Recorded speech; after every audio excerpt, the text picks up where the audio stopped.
Ngumasua no mo ensam na sabeye na ngumasua ebema ne muso ye pa Denkyira East mensi mo won finfin mantemonte no ene ya pawo empanifo awodo edunan metre 14 member board of governance say won mo behwe Denkyira Kyerekyewere community day senior high school no eso na ehono no na empanifo a wo mo share education so ka ho PTA ne empanifo awodo nyina ka ho bia ya po ho to Adom Kasee pie ho etoso.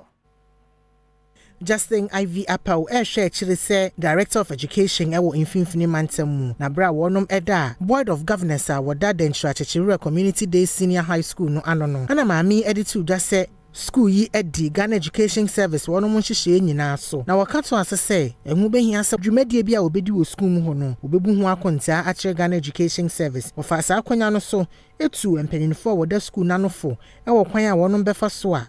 wonom school no ebetumi akonkan.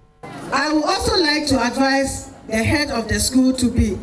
ever conscious of existence of the board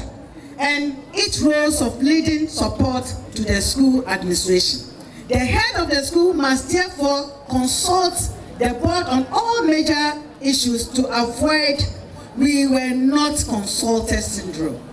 which creates suspicion and mistrust between the board and the school administration, which can have negative effects on the running of the school. William Bat Plange a headmaster with the school yano na wadi to just say empanyinfo a with the school yano eni akyekyerefoɔ nyina no ɛyɛ adwumaden sɛ de ɛbɛyɛ a wɔnom school no ɛbɛka schools ahodo a wɔnom wɔ mansini ene mantamu honom no ɛbɛpɛ ɔbɛkɔ akɔpɛ nimdeɛ ɛwɔ honom adwuma board no ɛbɛyɛ poten no wɔkyerɛ mu. Challenge seriously by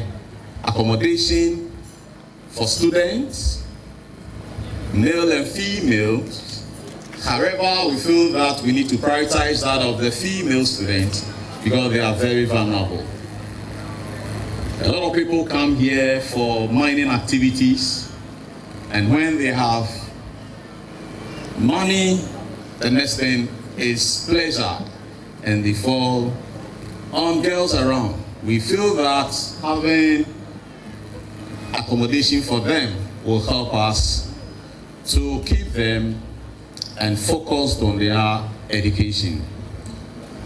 We also need accommodation for staff. The headmaster lives in a single room where his oven and everything is in there.